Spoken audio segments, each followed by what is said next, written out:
呢隻係乜嘢？白板。呢隻呢？老闆。文文係一位在職隔代照顧者，現時同屋企人合力照顧住101歲患有中晚期腦退化症嘅婆婆。因為婆婆而家都年紀咁大啦，同埋佢哋個年代可能真係唔係咁興或者咁了解關於平安紙或者係一啲係臨到離世前或者後一啲嘅安排。咁直至到而家婆婆佢有中晚期腦退化，佢都冇辦法再去表達自己嘅意願。當時有一啲嘢我哋miss 咗一個黃金機會去做啦，或者係補救唔到啦。咁我哋後生啲嘅而家仲有機會，可唔可以做咗先呢？對於財產傳承嘅話題，文文話屋企人之間會抱持開放嘅態度去討論，加上佢年少時嘅經歷，促使佢比起同輩更早思考生死課題。其實我好細個嗰陣時已經有一個同齡嘅好朋友啦，18歲嗰年呢，就因為意外離世。咁從此亦都知道係原來人生咧生老病死唔一定係順序或者係必然會出現晒。咁所以就一路都知道話可能有一日我有需要嘅時候，即係如果我唔做定一啲嘅安排，屋企人未必會知道我一啲嘅諗法。4年前，文文正式揾律師訂立佢個人嘅遺囑，詳列佢嘅資產分配，包括將部分資產撥捐俾慈善機構。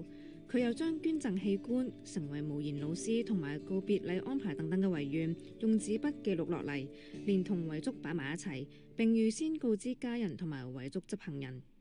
做完之後，反而我就覺得話呢一樣嘢真係好重要，咁更加即係用我嘅經驗同埋了解咗嘅資訊同其他朋友分享，就話都建議佢哋趁後生都可以做定咁樣咯。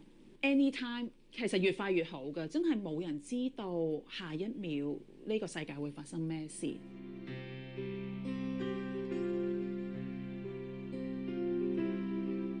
之後我哋而家 target 起碼100至150萬嘅出。咁就啱啦。係咯。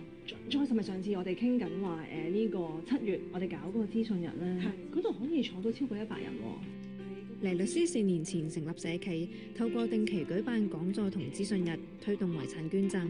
目前機構同7位義務律師合作，提供1對1諮詢服務。只要市民願意捐贈1萬蚊，就可以安排免費遺囑訂立服務。但係呢1萬蚊嘅港幣入邊呢，係當中只有2000蚊呢係需要而家做遺囑嘅時候捐嘅啫，剩翻嗰8000蚊呢就可以留待你過身後先捐嘅，所以就係寫落你份遺囑度嘅。咁亦都有個要求就係咧，捐贈嘅機構咧最少要有1間呢係我哋合作嘅慈善機構。社企成立以嚟，已經為超過1000人訂立遺囑，涉及嘅遺產捐贈金額累積超過19億。黎律師指訂立遺囑嘅人年齡介乎20歲至90歲，而對上一個年度平均年齡係57歲。揾我哋寫遺囑咧，首要嘅條件就係立遺囑嘅人咧係要夠精靈，即係話咧佢係要有一個嘅清晰嘅判斷力，知道自己咧嚟做遺囑係做緊乜嘢嘅。當然啦，佢仲需要咧係諗清楚2大點啦。第一咧就係佢要決定到佢想點樣分配遺產啦。第二咧就係到時由邊一啲人咧去幫佢執行佢呢啲嘅意願嘅。佢形容每一份遺囑都係度身訂造，除咗可以減低日後家人出現爭拗嘅機會，亦都可以為自己預留身後事費用。立遺囑係一件好重要嘅事啊！呢件事係個意義係在於本身遺囑就係一份祝福嚟嘅。咁大部分嚟立遺囑嘅人呢，都係會將佢嘅大部分資產啦，俾翻自己親友嘅。咁有剩嘅有一部分呢係會俾慈善機構。但我哋亦都見到有唔少人呢，真係咧會將全副身家都係捐出嘅。你哋真心唔知原來嗰個遺囑同保險個程序個分別係分開。除咗訂立遺囑，利用保險產品作為傳承財富嘅工具，喺歐美地區都非常普遍。近幾年喺亞洲地區嘅趨勢亦越見明顯。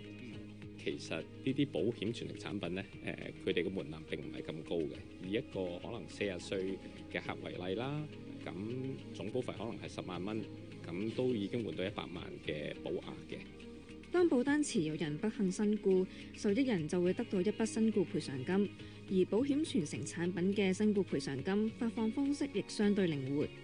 可以一次過俾啦，可以係分期俾啦，或者一個混合嘅一次性加分期俾嘅。咁除此之外咧，仲有一個特別嘅功能咧，就係所謂後備嘅保單持有人。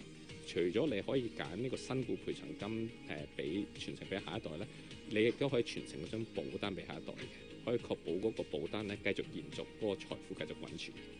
一旦投保人身故，保險公司喺收齊所需文件之後，一般2個星期內就會發放賠償金俾下一代。咁其實就唔好睇少呢個速度。譬如有啲客喺外國可能有啲資產啦，咁真係佢哋不幸過身，好多其他國家咧都有遺產稅嘅。咁如果你短時間內咧籌唔到一筆現金去交呢個遺產稅咧，可能佢哋就逼住喺一個短時間內變賣一啲資產去套現一啲現金去交呢個遺產稅。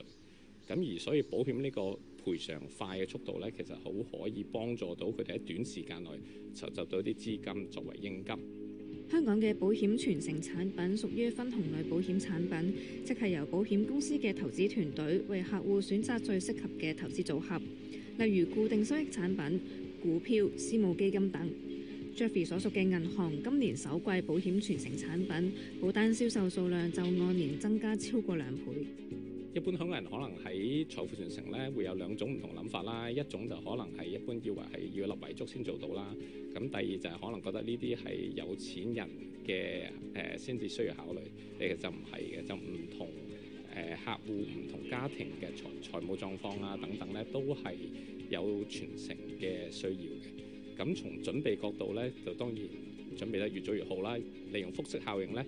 喺幾十年之後咧，可以滾到一個更加大嘅財富咧，俾到下一代。